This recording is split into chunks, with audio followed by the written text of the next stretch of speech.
everyone. So in this topic we will be seeing about submandibular salivary gland. So we'll be seeing about its location, its coverings, about its parts, the superficial and deep part, its relations, in addition to blood supply, nerve supply. We will be seeing in detail about its parasympathetic secretomotor supply. Also we will be seeing about its ducts. Okay, the salivary gland is an exocrine gland, so it will have a duct. In addition, we'll also be seeing a little about the sublingual salivary gland. So let's begin. First, about the submandibular salivary gland. This gland is situated in the digastric triangle. Now, what is this digastric triangle? We saw the neck, the anterior aspect. It is divided into two triangles, anterior and a posterior triangle. In the anterior triangle, one of its subdivision is digastric triangle that is bounded by the two bellies of digastric muscle. So you can see in this image, these are the two bellies of digastric muscle that is connected by a intermediate tendon in the hyoid bone, the lesser horn of hyoid bone. Okay, so this two along with the base of the mandible, this forms the digastric triangle. So the location of the submandibular salivary gland is in this digastric triangle. Now we'll see what structure divides this into two aspects, a superficial part and a deep part. So the structure is this muscle called as mylohyoid. So you can see this is the muscle. Okay, there is one part that is deep to it. There is another part that is superficial to it. So this is the superficial part of the gland, and this smaller part is the deep part of the gland. Okay, so the mylohyoid has two posterior borders, free border. Okay, hanging from this border is the gland. Okay, let's assume this to be the free border. The gland will be like this. The superficial part is larger and the deep part is smaller along its posterior border. Okay, so the location of the submandibular salivary gland is in the digastric triangle related to the posterior border of mylohyoid. This is the muscle that splits it into two parts, the superficial and the deep part. Okay, related to its coverings, we already saw that the investing layer of deep cervical fascia will split into two for two glands. Okay, one was the parotid gland, the other was the submandibular gland. Okay, it splits into two. Okay, and this is the gland here. Okay, after splitting into two, the superficial layer will attach to the lower border of mandible. This is the lower border. Okay, it will attach here. The deep layer will attach into a line called as the mylohyoid line.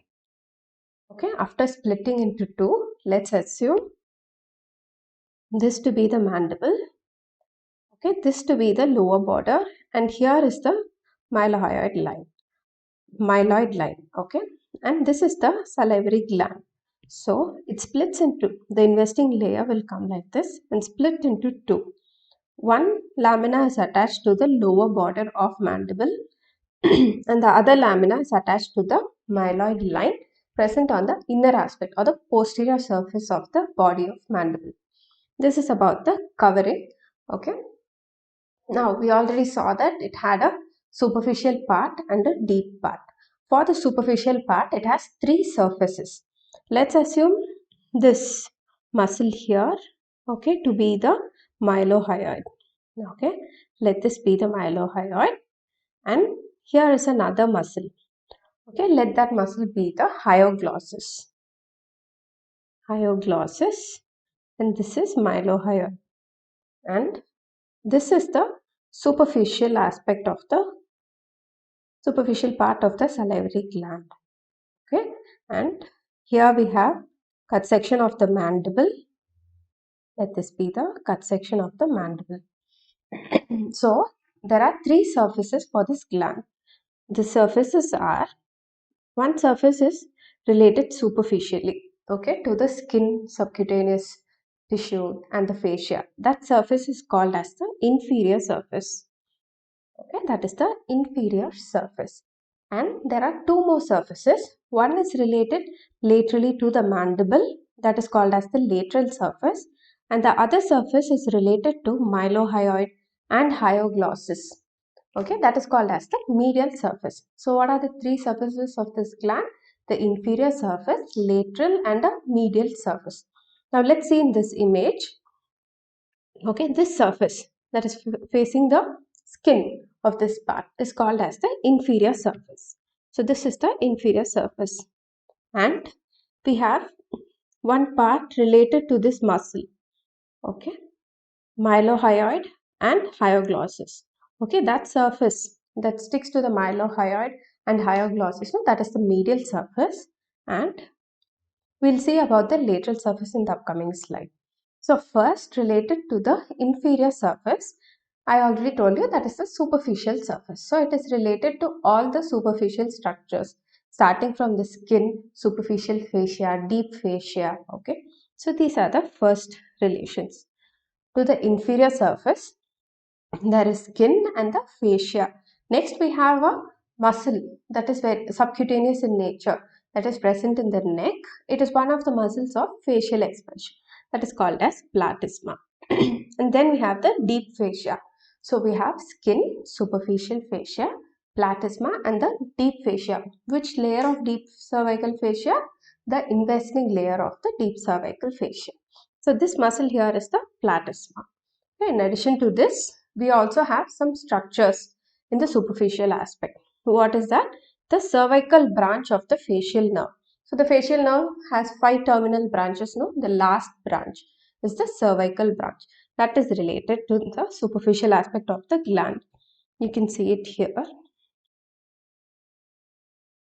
So the first part of maxillary artery is sandwiched between two structures. Anteriorly, there is part of a bone, that is the neck of the mandible, and posteriorly we have a ligament called as the sphenomandibular ligament.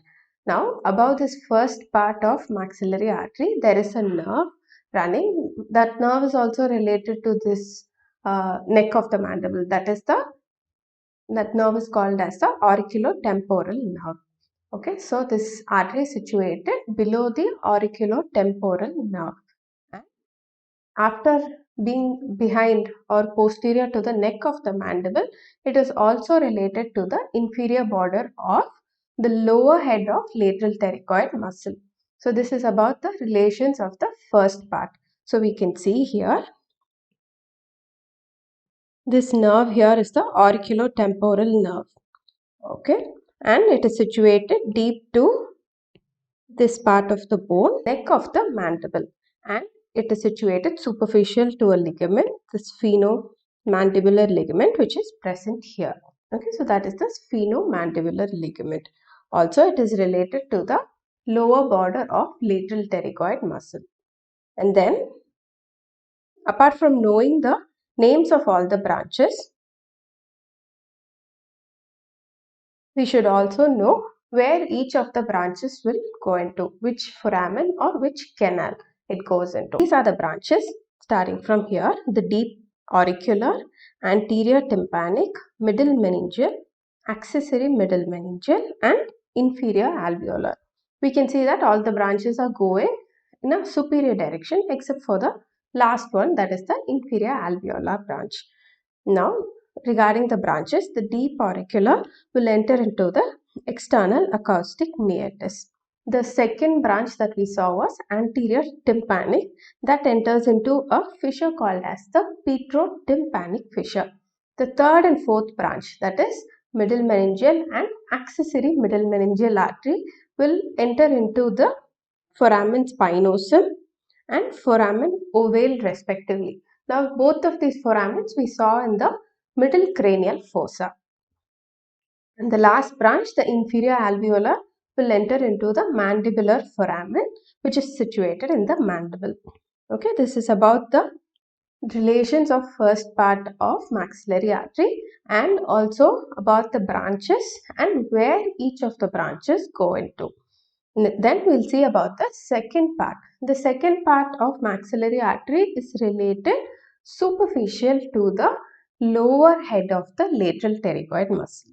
Now, what are the branches? So, most of the branches in this second part will supply the muscles of mastication. What are the muscles? It was temporalis, masseter, and the two pterygoids, medial and the lateral pterygoid muscle. So there are branches supplying these muscles. the mesenteric, deep temporal, and pterygoid branches. So these will supply the muscle. In addition to that, there is also a buccal branch that supplies the skin region over the cheek. Okay, so these are the branches from the second part. For this, you don't have to remember which canal or which foramen it goes. So the medial surface is related to the suprahyoid muscles. What are suprahyoid muscles? One belonging to the first layer, that is the stylohyoid, okay, related to that, and one belonging to the second layer, that is mylohyoid, this one, okay, and one belonging to the third layer, that is the hyoglossus. Okay, so it is related to three muscles in the suprahyoid region. So first we'll see related to mylohyoid. We already saw, no, there is always the nerve to mylohyoid, artery and vein also. So there are these three structures along with the muscle. Mylohyoid with its nerve, artery and vein. This, it goes along the margin. Okay. Apart from that, we have one branch of the facial artery, that is the submental artery. And what are the muscles we already saw?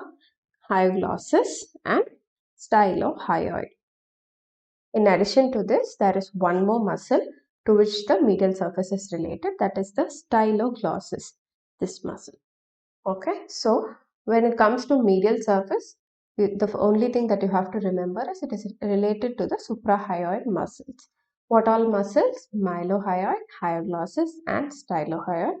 When you remember mylohyoid, you can also write about the artery, nerve and vein to this muscle. In addition, along with this, there will always be the submental artery. That is a branch from the facial artery. Apart from this, there is only one more muscle that is out of this box, that is the styloglossus muscle. That also we saw in relation to the hyoglossus, no, this one of the superficial relation. So all these structures are related to the medial surface. So the entire gland is divided into a superficial and a deep part. For the superficial part, it has three surfaces. The inferior surface is related to the skin, the lateral surface is related to the mandible, and the medial surface is related to the mylohyoid muscle. Now let's move on to the deep part. Okay, so the deep part is sandwiched between two structures. No, what are the two structures? We already saw in suprahyoid muscles. So the two structures are mylohyoid and hyoglossus. So the location of the deep part of submandibular salivary gland is between the mylohyoid muscle and the hyoglossus muscle. To be okay, let's assume this to be the mylohyoid and here to be the hyoglossus. So we have a superficial part and a deep part. Okay, so the deep part is sandwiched between the two muscles. Okay, and one more feature related to the deep part of the gland is the duct. The submandibular duct or the Wharton's duct arises from the deep part. So we can already tell it superficial and deep relation. Superficial relation is mylohyoid and deep relation is hyoglossus. So in this image you can see this is the deep part of the gland. Okay, it is related medially or deep to two structures. What are the two structures? The hyoglossus as well as this muscle, that is the styloglossus. Two muscles of the tongue are situated medial to it or deep to it. Laterally, we already know the mylohyoid muscle is related. Above and below, this is the same image that was there for the superficial relations of the this muscle, hyoglossus. Okay, what were the superficial relations? Starting from above, there was a muscle. Okay, that muscle is the styloglossus muscle, and then we have a nerve, that is the lingual nerve with the ganglia, and then there is the gland, okay, with the duct. And then below that there is another cranial nerve, that is the 12th cranial nerve, and then we have the hyoid bone, the greater horn of the hyoid bone. So can you identify what structure is related to the superior aspect, the ganglion and the lingual nerve? Okay, lingual nerve and the ganglia is related to the superior aspect. What about the inferior aspect? The other cranial nerve, that is 12th cranial nerve, is related inferior to the deep part of the gland. What about the anterior? It is related to the duct. Okay, and posteriorly it is related to styloglossus muscle.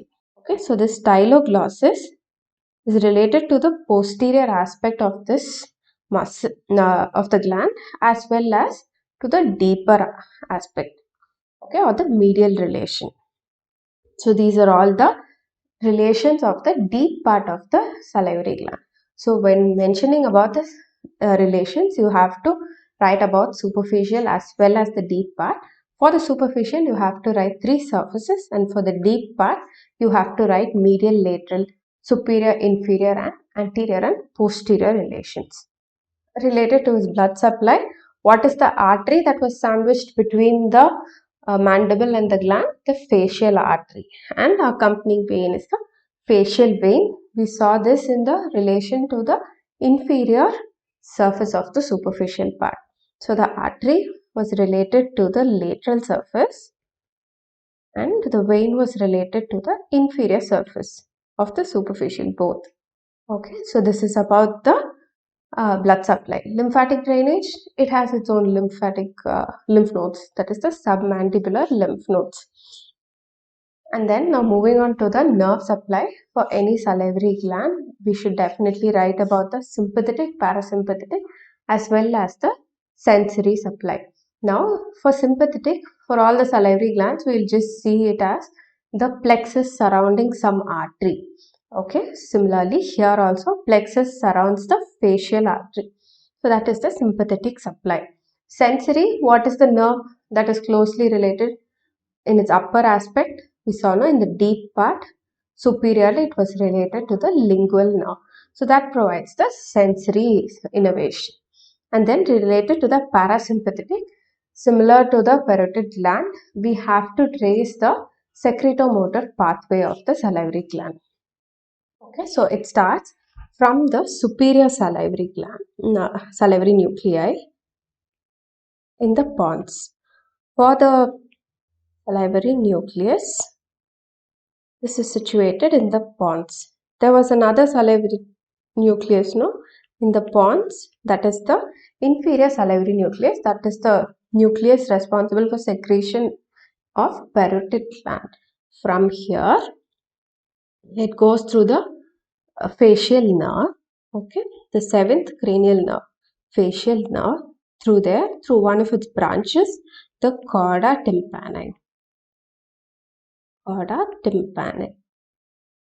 Through it, that branch, it will reach the lingual nerve.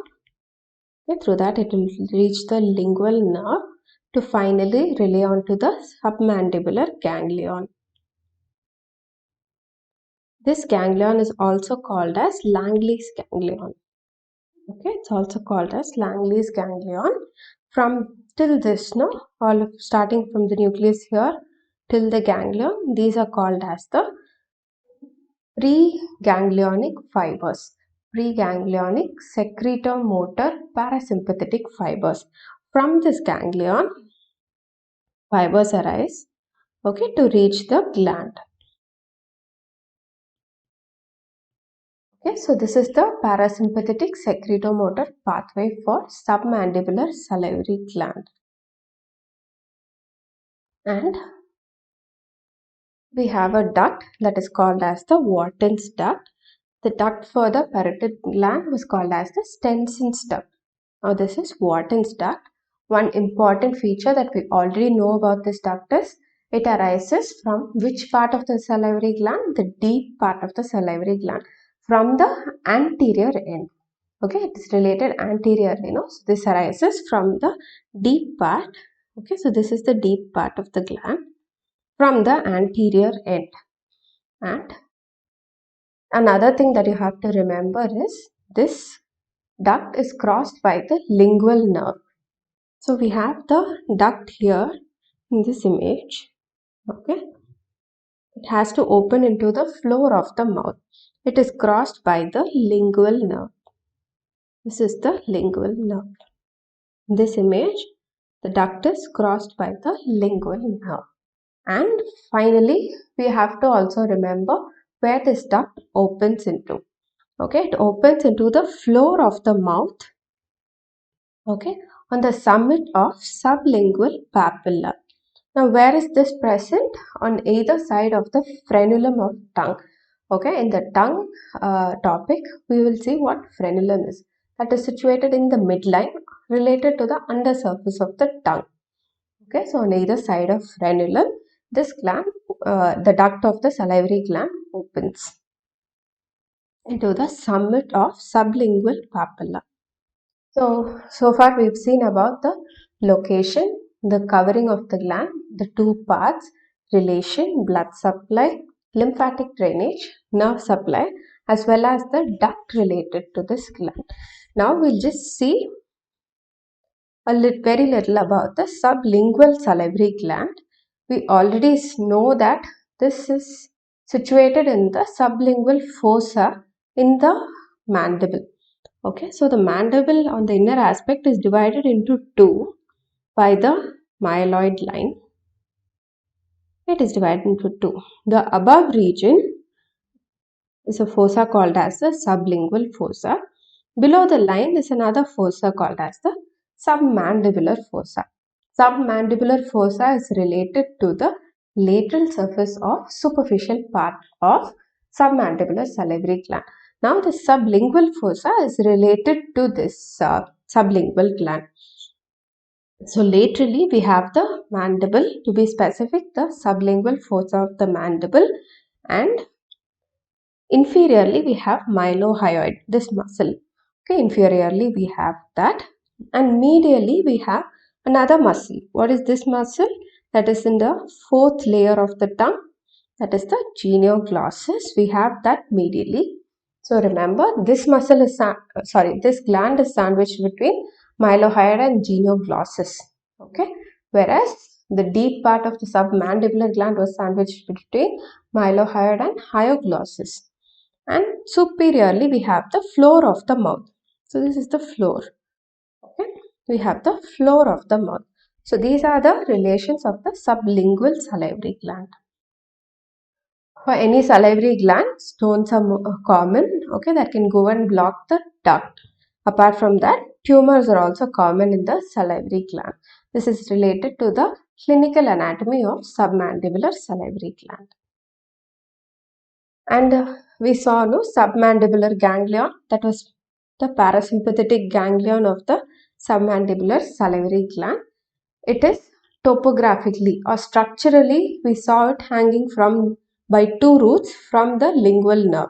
So structurally it is related close to the lingual nerve, this nerve, but this lingual nerve will be initially itself joined by the chorda tympani.